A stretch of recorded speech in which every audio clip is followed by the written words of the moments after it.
Sobat Noba, BTT Harana Kaisar episode 708 sudah rilis nih. Tanpa banyak pembukaan, yuk langsung saja kita lanjutkan kisah serunya. Di episode sebelumnya, Raja Duyung, Shinting berhasil kembali setelah diselamatkan Goyen dari perangkap mata terlarang, sebuah artefak misterius di laut mimpi ilusi. Meski awalnya terjadi kesalahpahaman, ia kemudian berterima kasih kepada Goyen dan bertemu kembali dengan Xuan Huang, sahabat lamanya. Di saat yang sama, perhatian beralih kepada Xiaoyan yang merasakan ikatan emosional aneh dan kuat terhadap Chen Xianyuan, meski ia sama sekali tidak memiliki ingatan tentang perempuan itu. Hal ini menimbulkan kecurigaan, terutama karena jiwa Chen Xianyuan tampak tidak cocok dengan tubuhnya. Setelah itu, tabu mata terlarang diaktifkan oleh Goyen. Raja Duyung bersama Xuan Huang menjelaskan bahwa artefak tersebut dapat menunjukkan lokasi harta peninggalan Raja Mimpi Ilusi. Kekuatan legendaris yang dapat menguntungkan bahkan para dewata abadi. Harta itu sangat langka sekaligus berbahaya. Xiaoyan diberi pilihan untuk membukanya. Ia sadar bahwa kekuatan dari harta itu mungkin menjadi kunci untuk mencapai tingkat keabadian berikutnya. Namun satu hal membuatnya ragu. Klan Ximing yang sebelumnya memperebutkan artefak tersebut tiba-tiba mundur. Hal ini menimbulkan kecurigaan bahwa mungkin saja semua ini adalah bagian dari rencana besar, atau bahkan sebuah jebakan yang sudah disusun sejak awal. Di saat Xiaoyan masih ragu untuk mengambil keputusan, dari kejauhan tiba-tiba terdengar gemuruh dahsyat yang mengguncang permukaan laut. Ia mengangkat kepala, menatap ke arah suara itu. Dalam sekejap, seberkas cahaya putih melesat mendekat dan berhenti tepat di hadapan mereka. Sepertinya kita bertemu lagi. Begitu sosok itu mendekat, baik Xiaoyan maupun Xuan Huang langsung terkejut. Mereka jelas mengenali tamu tak terduga itu. He Xianren, makhluk misterius dari alam dewa kekacauan, yang sebelumnya pernah membantu Xiaoyan atas permintaannya saat berada di istana Raja Naga Agung. Ia adalah sosok yang tak asing dan merupakan sekutu yang pernah memberi pertolongan besar. Tak ada seorang pun menyangka He Xianren akan muncul di tempat seperti ini, apalagi pada saat genting seperti sekarang. Dengan langkah tenang, He Xianren berkata, "Meskipun waktuku tidak tepat, aku datang karena di dalam misteri simpanan Raja Mimpi ada beberapa benda yang ingin kuperoleh. Jika kalian mengizinkanku mengambilnya, aku bersedia menukar apa saja." Ucapan itu jelas menunjukkan bahwa He Xianren mengetahui keberadaan dan rahasia dari simpanan itu. Xiaoyan membalas dengan penuh hormat, "Tidak perlu sungkan. Hanya saja, aku masih belum memutuskan apakah simpanan ini harus dibuka atau tidak." Kehadiran He Xianren akan menjadi dorongan terakhir yang membuat keputusan ini tak bisa lagi ditunda. Meski demikian, Xiaoyan masih memiliki kesempatan. Membuka atau menutupnya tetap ada di tangannya. He Xianren menatapnya dengan heran.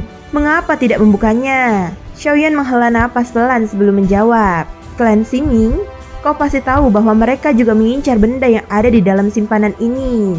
Ia kemudian menoleh pada Xuan Huang.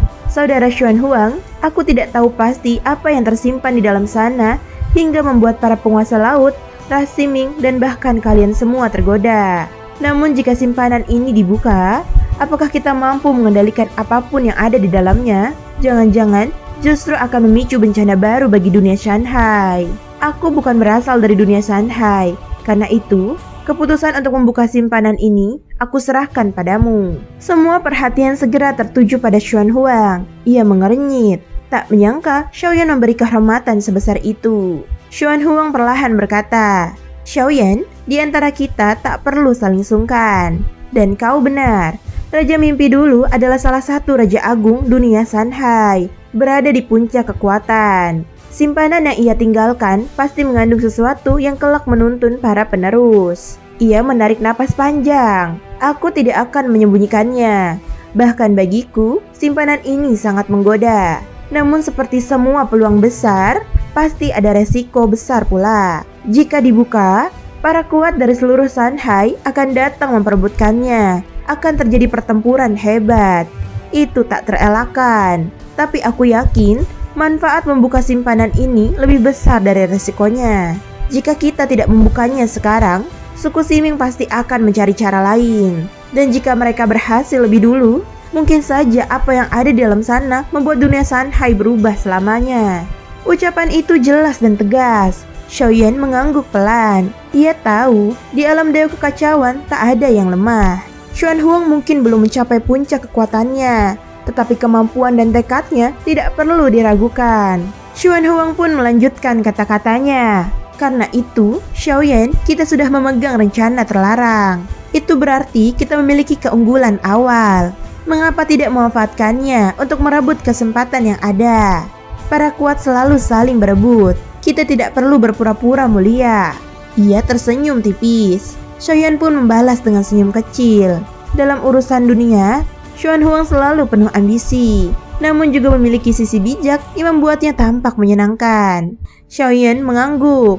Baik, kita lakukan seperti yang kau sarankan. Hishanren mengangguk senang. Dalam pedang-pedang ini terdapat gambaran benda yang ada di dalam simpanan. Jika seseorang berhasil mendapatkannya, kalian boleh menukarnya padaku dengan apapun yang kalian inginkan. Aku memiliki segalanya. Dengan satu gerakan tangan, beberapa pedang jade tipis melayang turun ke tangan Xiaoyan, Xuan Huang, dan seluruh orang yang hadir tanpa pengecualian. Setelah itu, ia membungkuk sedikit. Aku pamit. Ada beberapa simpanan lain yang juga mulai terbuka. Semoga keberuntungan menyertai kalian. Tak lama kemudian, tubuhnya berubah menjadi seekor bangau putih yang indah, lalu terbang menjauh dalam sekejap, menghilang tanpa jejak. Xiaoyan melayang maju, lalu berkata kepada Goyan, "Mari kita buka simpanannya," ucapnya. Goyan terkikik. Baik, karena kau sudah menjagaku saat bertapa, maka sekarang biarkan Tuan Go ini sedikit pamer. Ia memancarkan cahaya biru terang yang menyelimuti rencana terlarang. Seketika, cahaya merah menyala keluar, lalu benda itu terbang menuju permukaan laut. Separuhnya masuk ke air, separuhnya berada di luar. Kemudian mulai berputar perlahan, seperti jarum kompas raksasa. Dari dalamnya terpancar sederet rune keemasan. Xiaoyan mencoba menyentuh salah satunya, tetapi rune itu menembus telapak tangannya, tidak bisa digenggam. Goyan pun mendengus. Jangan buang tenaga. Di dalamnya ada pengurungan larangan yang sangat rumit. Benda ini telah lama berada di klanku, namun kami pun tak pernah berhasil memahaminya. Tidak kusangka isinya kini bahkan lebih rumit dari sebelumnya. Ia lalu melayang di sisi Xiaoyan. Sekarang rencana terlarang bergerak sendiri, mencari lokasi simpanan. Setelah menemukannya, ia akan menghilang dan muncul tepat di tempat simpanan berada. Tak lama kemudian, cahaya merah menembus langit seperti pilar raksasa. Benar-benar benda aneh, seolah diciptakan khusus untuk menemukan penyimpanan tersebut. Entah siapa yang cukup kuat untuk membuat harta semacam ini, gumam Xiaoyan. Semua orang kini menatap rencana terlarang. Dalam sekejap, cahaya merah menembus langit, menembusi awan tebal seperti pilar cahaya raksasa yang membelah dunia. Cahaya merah itu menandakan lokasi penyimpanan akan segera terbuka. Tak lama lagi, para kuat dari seluruh dunia Sanhai pasti akan datang memperebutkannya, ucap Xuan Huang dengan wajah penuh antusias. Satu lagi cahaya merah kemudian meluncur ke dalam laut fantasi, menunjukkan arah lokasi penyimpanan Raja Mimpi. Xiaoyan tak ragu. Dengan kekuatan gerakan jiwa lubang void, ia langsung melesat menuju ujung sinar tersebut. Mereka tiba di kedalaman laut yang gelap dan dingin, di mana berdiri jajaran pegunungan besar yang tersembunyi di bawah lautan. Tanpa cahaya, semua pekat bagai malam abadi. Xiaoyan melepaskan beberapa nyala api, menerangi sekeliling. Pilar cahaya merah turun dan menghantam gunung itu. Seketika bumi bergetar hebat. Lalu muncul sebuah retakan emas di permukaan batu, dipenuhi segel dan rune misterius yang saling mengunci. Sepertinya kita harus memecahkan pembatas ini untuk bisa masuk, ucap Xuan Huang. Xiaoyan menatap Goyan. Goyan langsung membentak. Hei, apa-apaan tatapan kalian? Mau memanfaatkan Tuan Go lagi? Mengapa setiap larangan harus aku yang pecahkan? Tidak sedikit dari kalian yang hadir di sini, namun tidak satu pun dari kalian yang paham larangan. Xuan Huang tertawa kecil dan memberi penghormatan.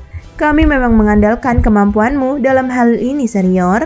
Beberapa pujian manis ia lontarkan, dan Goyan hanya mendengus puas. Dengan itu, barulah Goyan mau bergerak.